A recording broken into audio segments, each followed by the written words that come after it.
I have all my friends and business partners take this one test. It's called the dark triad test. Have you heard of it? I haven't heard of the test, but I've heard of the dark triad. Yeah. Yeah. So it measures your narcissism, Machiavellianism, and psychopath scores, rates it 0 to 100. Oh my gosh, I got to take this.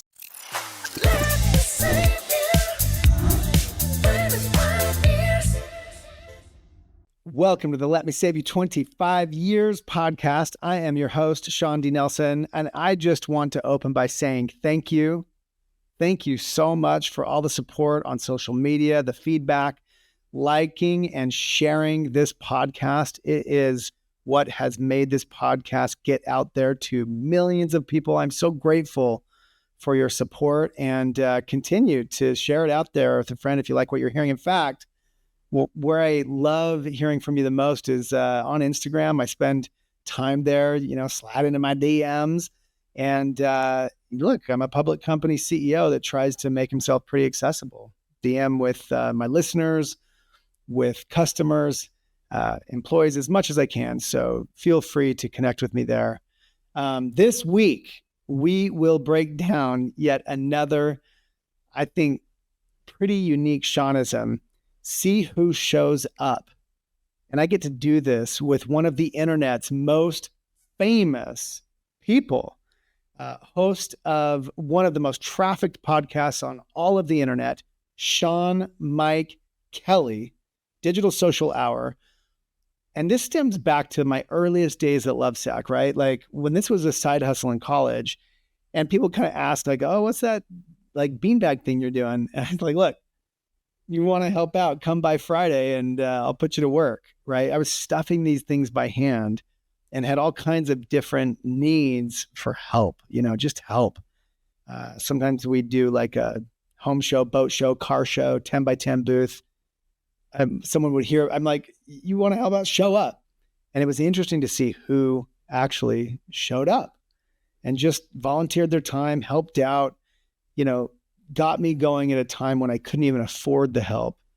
When things hit the fan, right? When you are on your own and there's no way out, you feel alone, who would you call?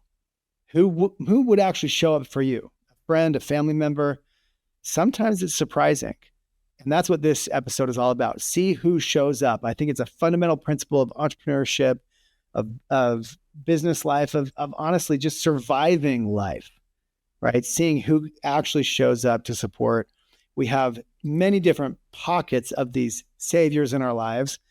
And we're going to break it down with Shawn Mike Kelly. Maybe you saw my Instagram post from a couple of weeks ago where I accidentally left my rental car idling in front of the airport, like some kind of mysterious terrorist action. I mean, went inside, checked in. It was one of the most embarrassing moments of my life recently.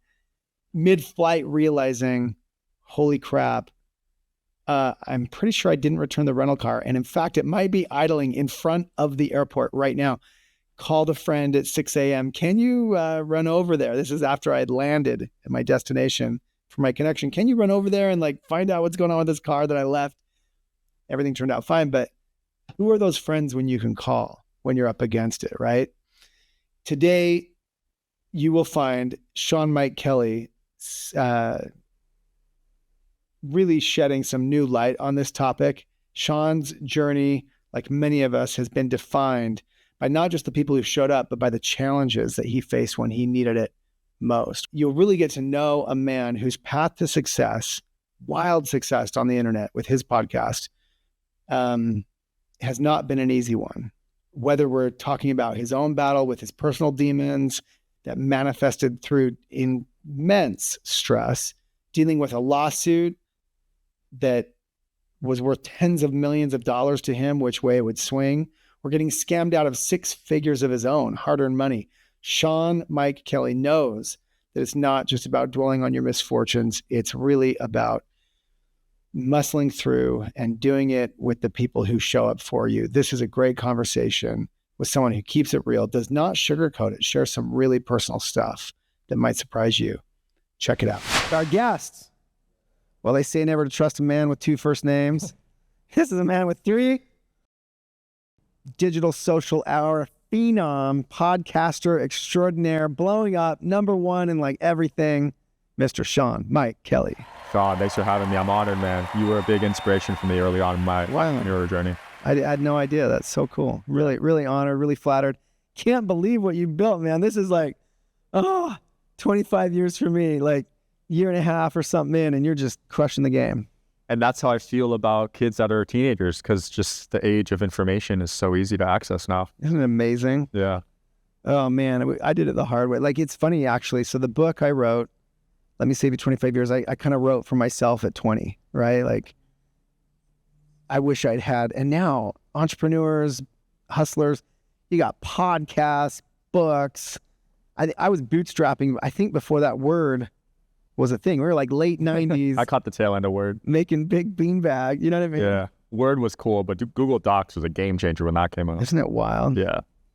So, all right. So, this idea, right? See who shows up. So I got to go straight up. When you heard the topic, the idea being like, so in the early days of Lovesac, I had people, everyone's like, oh yeah, man. Like, like, let me know when your next thing is. I'll come out. I'll come, sling sacks with you at the boat show, home show, car show. We were doing little booths. We were like trying to sell giant beanbags. And then you see who actually shows up and who helps you tear down and who helps you go deliver out. You know what I mean? Yeah. You had those people in your life? Not early on, man. Yeah. Early on, it was rough because I was putting on a mask. I was pretending to be someone I wasn't. Interesting. So Interesting. I was trying to fit in with the cool kids. I was smoking weed, even though it caused anxiety. I was drinking alcohol, getting belligerently drunk. Really? Yeah, my face would get red. I almost had to get my stomach pumped a few times. Wow. So I was just trying to fit in. So I didn't have people at first that I could talk to. And it was lonely, dude. It was interesting. So you were like truly a one-man show. At first, yeah. And I was also scared to even tell people I was getting into entrepreneurship because of just bullying and, Really? kind of felt ashamed to do it. So how old were you in this time you described? I would say high school and college. Those days, I was pretty scared of like how people would view me. But you started in high school. I did, yeah. Tail end of high school, yeah. Started selling jerseys. That's amazing, man. And then... but I didn't tell anyone. And that's funny. Until I had success because I was so scared being judged. Interesting. And then this was your side hustle in college, or your whole hustle. I had Lovesac as my side hustle in college. Mm-hmm. And so when was the first time, you had, I don't know, partners, whatever, employees? Yeah, probably. Help along the way. Maybe freshman year of college, started having employees, but I would never reveal personal life details. Okay, so you're just like, I pay you, you show up. Yeah, it was purely business. So they weren't really there for me. But then I met my fiance my girlfriend at the time. And that was probably the first person I could say that was there for me and I could console with. Interesting. Yeah, she's been through it. Oh, man. Lovesac's been through some stuff. Same with me, man. Wow. Crazy stuff. Like what? Agoraphobia. Have you heard of that? What is that again? That's fear of leaving your house. This is you. Yeah. You had... Got hit with my first lawsuit. Wow. This was in 2016. And you're not taught any of this. You know what I mean? Because I was not in business school. I didn't have the grades to get in at Rutgers. So when I get hit with a lawsuit, I don't have anyone to talk to. I don't have a mentor to guide me through this process. I think the whole world's ending. I look up like the penalties for, it was called TCPA, Telephone Consumer Protection Act. So every text message that got sent was a $500 fine. No way. So I added up all the texts that I sent because it was sending abandonment cart text from Shopify. And it would have been, I think, 50 million, something in the 10 millions. Yeah, because it sends 3 per checkout cart. And I had, And you had no idea. You were just, just trying to sell jerseys. I just downloaded an app off Shopify App Store. It was a developer in India. And they would text your customers if they abandoned their cart when they were checking out. Got it. But I didn't have this one checkbox that you needed to get the customer's consent. So it went from anxiety to agoraphobia. I couldn't even leave my house for 2 months. So how did you settle out in the lawsuit or whatever? Yeah, we ended up settling, but you're taught none of this, so I didn't even know that was an option. I thought the whole time we were going to court and I was losing everything. Wow. Well, all they really wanted probably was a settlement to begin with. Yeah, you know. Yeah. Oh yeah. Some people sue you. Listen, man, like you have a company, you're gonna get sued, usually in the state of California, because you farted or something, like created methane or who knows, man. Like it's wild how the crap you learn. In fact, in my book, I share my first brush with this. I was in college, and the kid who I had hired to stuff sacks. Finally, I got to like pay someone to stuff sacks full of foam. Using the shredder, we had to cut up the big pieces of foam with a kitchen knife to get them to fit into the shredders. There's a little like kind of like a wood chipper. Anyway, like think of foam like in your couch, right? Slice it into like narrower pieces, and in doing so, he cut the tip of his thumb off. Whoa. And all, and he just, and it's just the tip goes to, just to see what it feels like, goes to the hospital, gets it stitched up. And of course they're asking him, did this happen at work? And he's like, oh yeah, just being honest.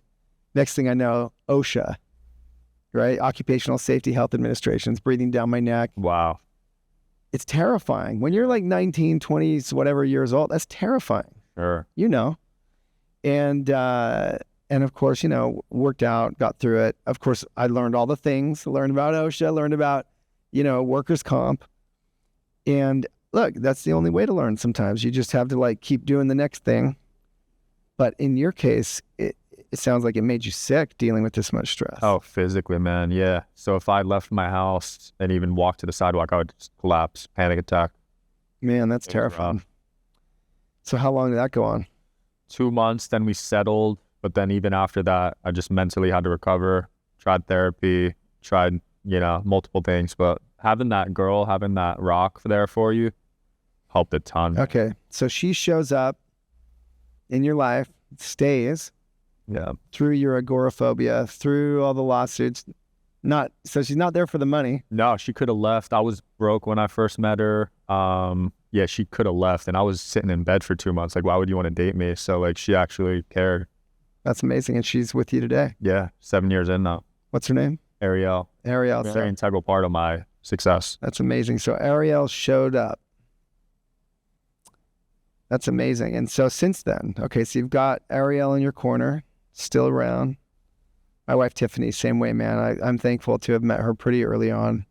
Lovesac, we had a couple locations when she appeared in my life. And I wasn't exactly young. I was 27. So when I got married, which for a Utahns, like actually pretty late, she was only like 20 when we met. So pretty young on her part. But I was really lucky to have friends who all through college would show up, would stuff sacks, sometimes just volunteer, just help me out at an event or help me unload or do whatever. I had a lot of cousins and friends. At the same time, I had close friends who really let me down. The ones who were supposed to be my partners, who would get sick or forget or show up late or be flaky. So now as you fast forward, besides Ariel, you obviously have, you've had success with the Jersey company along the way. You've parlayed that into media now. Yeah. Had wild success. Who showed up here? Yeah, that's where it gets tricky, right? Because once you have success, you start questioning what people's intentions are when they ask you to be friends or business partners. It's in the beginning, yeah, you're lucky to have any help. Yeah. Okay, so now that you're on top, you have a top-rated podcast, and we all know that it can be very valuable, and you've got all this, you got a crazy network. Yeah, I'm being pulled in a lot of directions. I'm sure you are too. I've had some wicked scams pulled off on me. Really? Yeah. Like what? There was a few. So I got in a Forex one. Have you heard about Trader's Domain? Yeah. I mean, only loosely. Yeah, that was a big one. So I had 6 figures in that. It's just some Forex thing. And when you start making money, get pitched investment opportunities and you trust people, and that ruins the relationship if the investment goes south. Yeah. So then you kind of have to cut off that person sometimes. Yeah. Which sucks because it does suck with them for years. Well, so one of the episodes just before this, the topic was business is a contact sport. right? I mean, it's not table tennis. People get hurt. People get blown up. People get concussed. And it's not even because necessarily you or I or they are always bad. It's just, you know, you're not playing table tennis.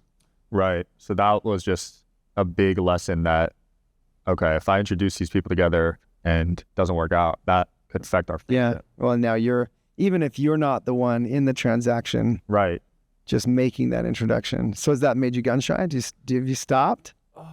Yeah, because I used to make intros very easily. I'm a bit more gun shy now because my intentions were always good. Right. But I was a little too believing in certain people because people talk a big game. And now to me, when I see someone talking off the rip, that's just a red flag. When I used to fall for it all the time, now it's like, okay, why are they immediately bragging? Yeah. But you're young. How old are you? 27. Yeah, I mean, man. Yeah, I mean, you got your whole life ahead of you. You've learned a lot though at a young age already. Yeah, I think business will do that. You know, you'll learn just being put in the fire. This stuff, like, you won't really learn in a classroom, in my opinion. Yeah. Like, you're not going to learn about anything we really went through in a textbook. I mean, that's the spirit of the podcast, right? It's just, I feel like, you know, I've learned a few things the very hard way, and I would love to help others avoid some of that. You can't avoid all of it though. But you know, I wish I had been ambitious enough, invested in myself enough to have been listening to podcasts, reading, you know, I was reading a lot, in fairness. Books were always my mentor. Yeah. But this kind of content, you know, real talk, real honest kind of stuff, that wasn't available. So what a cool time to grow up right now, you know, and I recognize that. That's why I produce this stuff. It's just really for that young person who at least has the willingness to sit and try and learn. Absolutely. Different era now. But yeah, because of a certain few incidents, I'm pretty scared to go into business with friends now. I'd love to hear your take on this. Yeah. I've lost some friendships. I say it in my book, like, don't do business with friends. Honestly, like, keep your friends. Right. Like, there's so much business to be done. There's so much money to be made. You know, go buy Bitcoin. I mean, I don't know. Like, there's so many ways to make. That's another one of my podcasts this season. There's a million ways to make $1 million. So keep your friends your friends. If you're going to pull them into investments and stuff, man, you better be really certain, or you better really know them well enough. I do have a couple friends that I feel like I know well enough. They're big boys. You know what I mean? Like, something goes wrong, they always knew. They would separate it. Yeah, because they've learned the same. Like, you're right. Like, if you've been through enough, right, then you have your eyes open. But that's another thing that people underestimate, especially people. I feel like you know, we're the one observation, and I could be wrong, but I'm a fairly naive person. I allow myself to be naive, in the sense, like, I can either be bitter and jaded and hidden and whatever and guarded, but, you know, and it sounds like you're becoming more guarded, but you strike me as someone who chooses to be a bit naive and be open and be kind and be. Yeah. You don't want to be too guarded. That's the thing. But there's a lot of bad people. There are people who are, maybe bad's not the right word, but there are people who absolutely intend to and want to take advantage as well. Agreed. And it's hard to believe when you come from a naive place, because we project how we think onto others. Like most of us view the world, right? Like, well, you know, doesn't everyone feel this way? Right. But the truth is, they don't. So I think it's a hard truth, man. Like, you're playing a contact sport, you're going to get hurt, but through those experiences is we learn. I'm with you. Do you share that take with family too? Absolutely. Like now, you know, look, I've never borrowed or lent any money to family that wasn't a proper loan. Like, my own parents, anyone. Like, my mom and dad lent me $8,000 so I could afford to buy the first forklift in our factory. I just didn't have the money. I couldn't get anywhere. I'd already maxed out all my credit cards. I'd gotten agricultural loans for the farm equipment. I used a hay shredder, all that stuff. And I was just tapped. I needed a forklift to operate this place. And so, but even from my own parents, it came with like a piece of paper and interest, and I paid it back with interest. If you're going to do business, do it the right way, even with your family. or don't do it at all if you can avoid it. But a lot of times you can't avoid it, man. Like you can't get started sometimes without a friend or a family. And that's really like the spirit of this topic, right? Like see who shows up. So you've had friends who showed up, or let's just say people who showed up, did you wrong, whether they meant to or not, went bad. Yep. You've had Ariel who showed up and is stuck. Any other support along the way that showed up and stuck?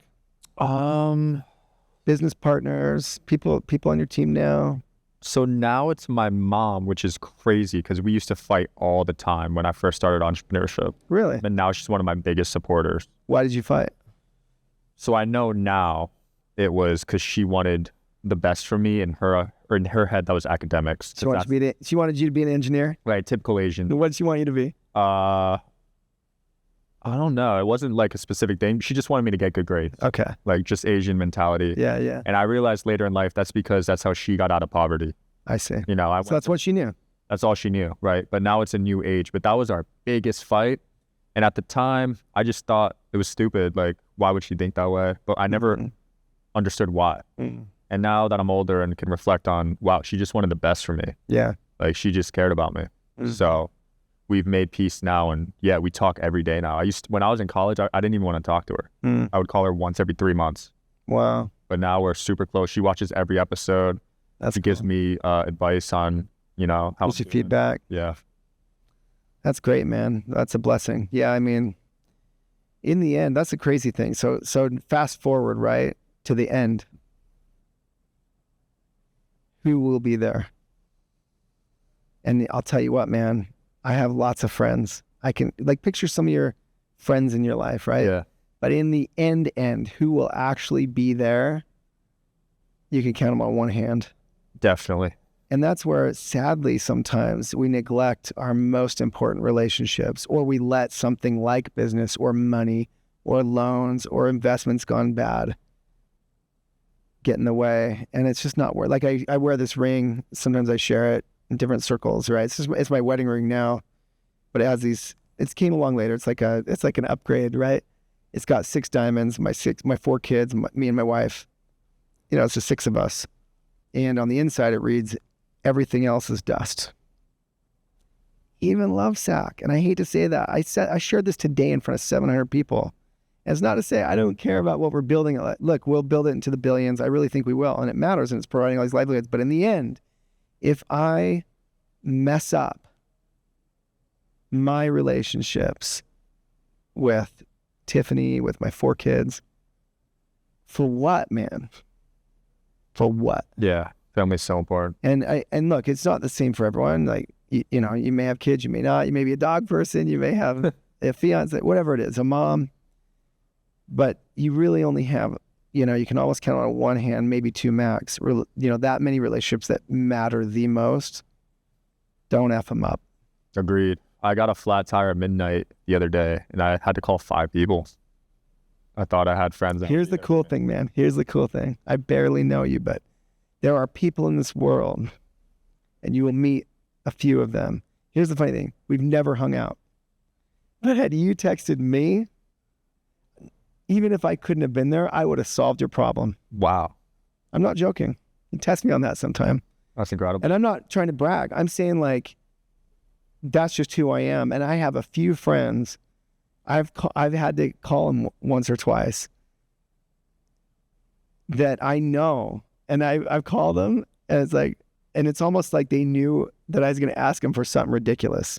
You know, I'm like in 4 feet of snow, 2 hours away. But there are people, my point is, there are people out there that are just wired to behave like that. And if you're lucky enough to have a few of them in your life, that's all it takes. So 5 people. Yeah. Have you always been that giving? I don't know. And I'm not even saying it to brag. I'm saying it because for me, it's like, I feel like I have so much, man. And the funny thing is, man, I'm like the poorest of all my rich friends. Wow. Like, listen, I lost everything. I had to start over with Lovesac. I had to earn back all my equity. You know, I'm not going to be a billionaire. Even if I build Lovesac into the billions. By the way, I make plenty of money. I'll make plenty of money. And that's the biggest learning of them all, man. You don't need very much to lead a bonkers life. Look at you, man. You're traveling all over the country. You know all the coolest people. I don't know how much money you've made, but there's a lot. Many people on your show are probably far wealthier than you are, so right? Yeah. And some of them might even trade places with you to have. No, for real. I have more money than I have right now because I've built and lost it all twice now. Wow. And right now is the most fulfilled, happiest I've ever been. Yeah. And I probably have 1/10 the money as my peak. There you go. I had over 10 million before. So there you go. You don't need that much to lead a great life.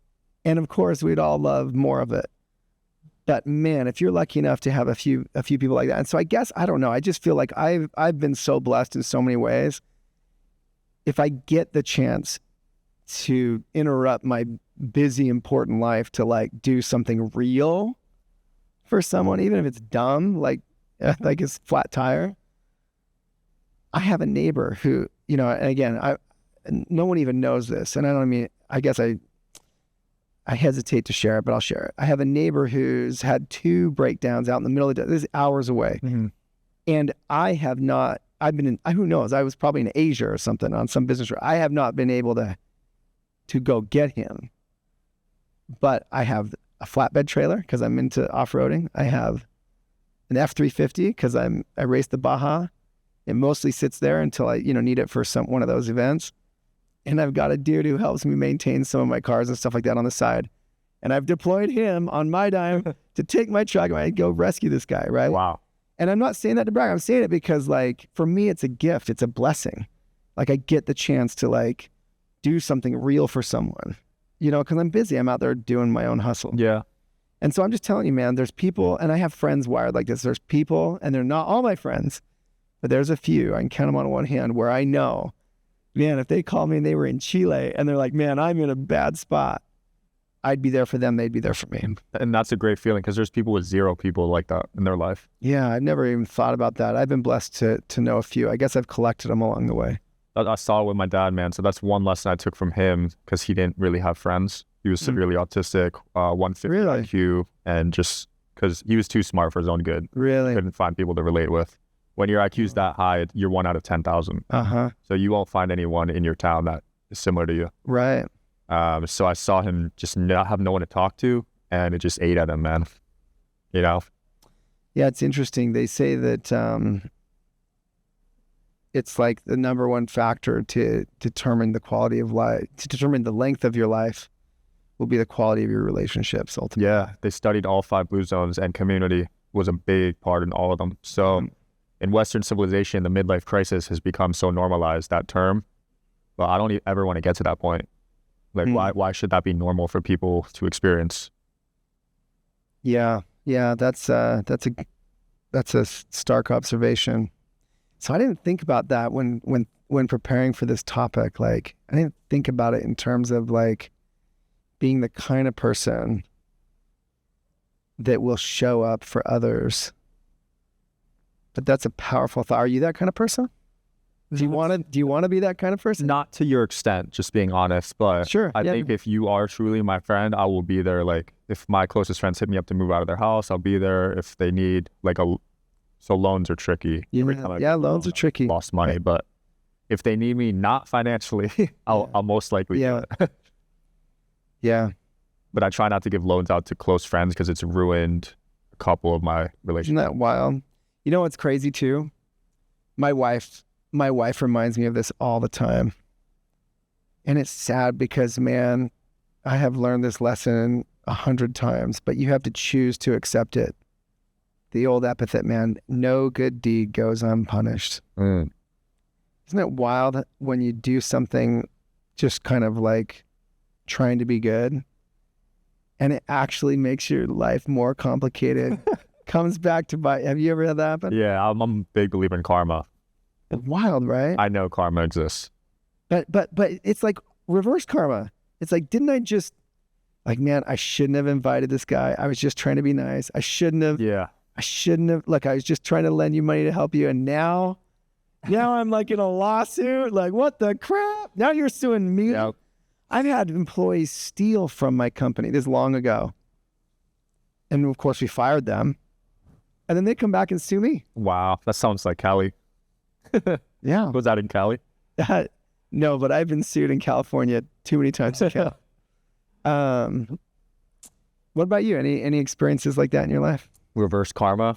Sometimes it just doesn't hit right away. So yeah, it's probably happened to me. But I try not to dwell. That's a big thing that separates me from a lot of people, is if something terrible happens to me these days, I'll be like, okay, that was a lesson. Let me move on from it. But in the old days, I would really get angry or sad for months, and it would eat at me. But now I figured out it's kind of pointless. So yeah, the ability to compartmentalize, I call it, is a high functioning ability that I've had to learn along the way as well. Because we'll sit there and ruminate and dwell and think, oh man, I should have said this. I shouldn't have. Just like, move on. Yeah, you can't change it. Move on. And it's painful. And you should be like, how can you move on?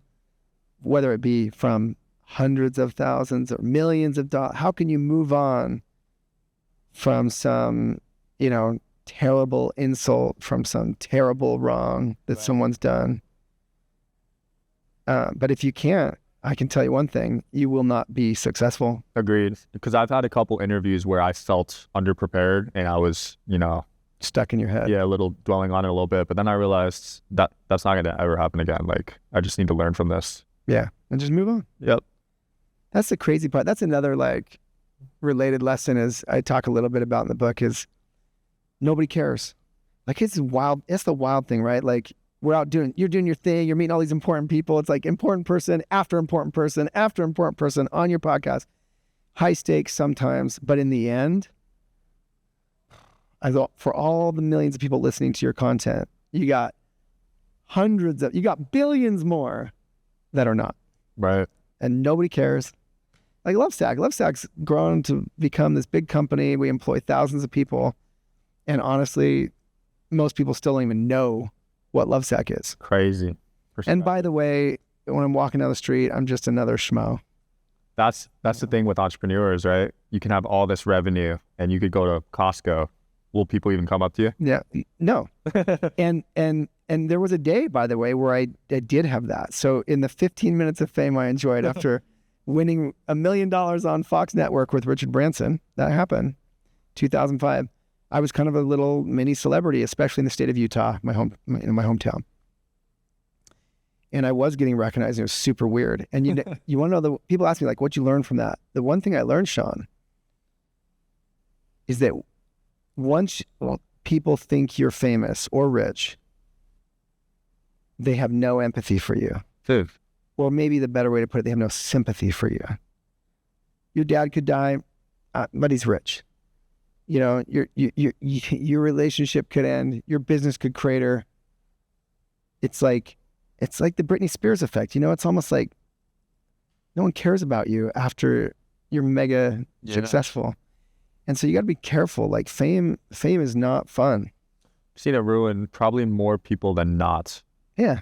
Like over 50%. So actually, I mean, that's what's given me second thoughts about even trying to do media, is because on the one hand, that's a cool, you say the interesting thing about entrepreneurs, you could walk down the street and you could be a billionaire, no one knows.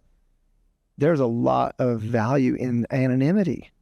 There is, yeah. It's a trade-off, and I had serious conversations with my fiance about this because we were both very private before the podcast. And now you're wearing a hoodie with your face on it. I know. I knew it'd be a major life change, and now I'm starting to get recognized. But I figured the trade-off was worth it because the impact is going to be massive down the road. It's worth it if you can handle it.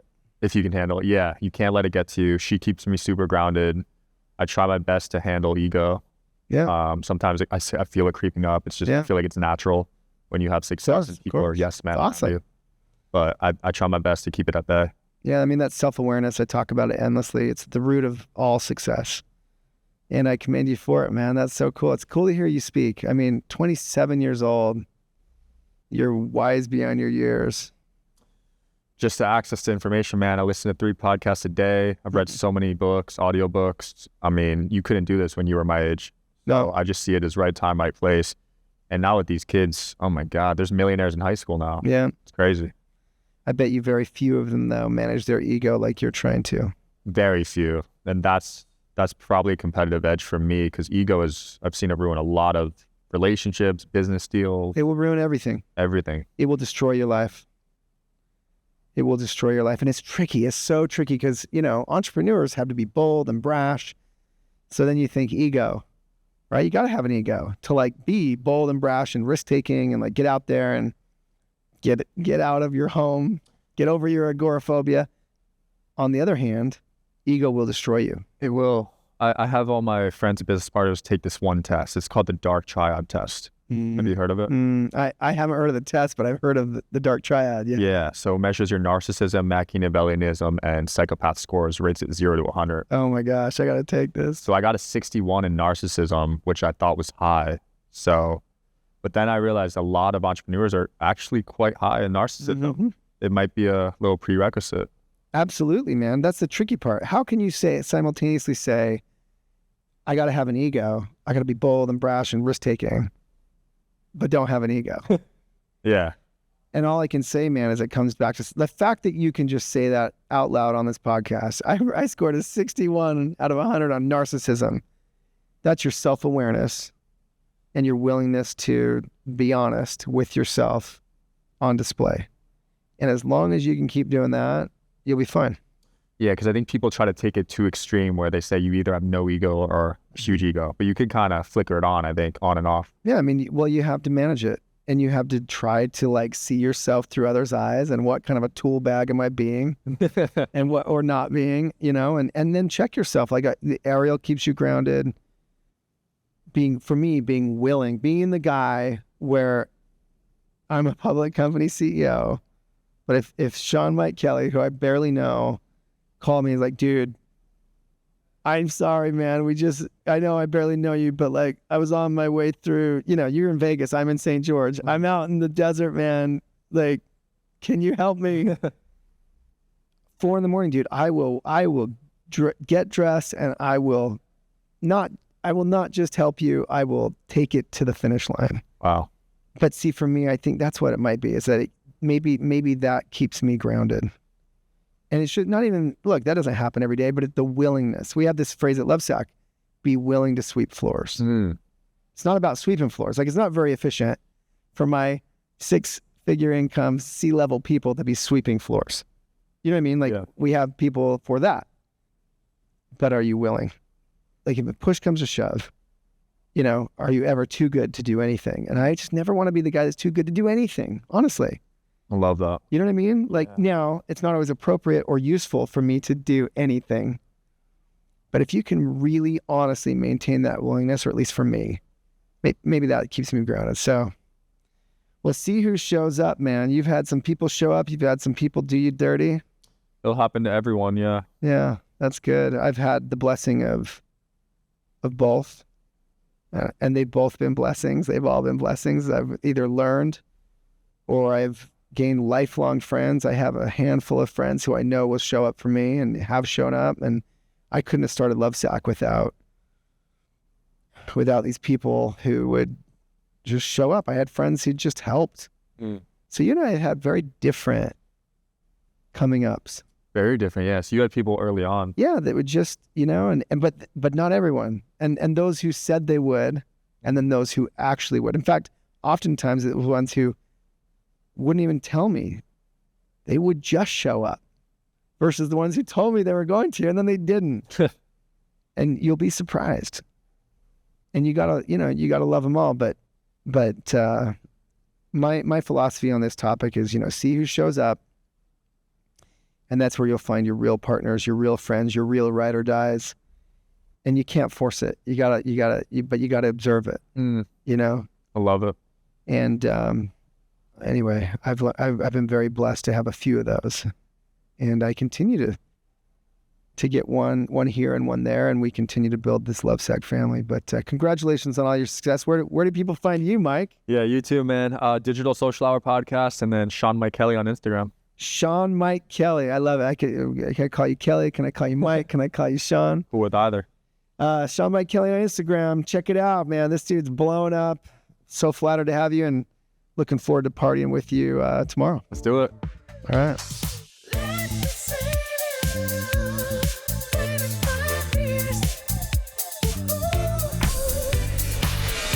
First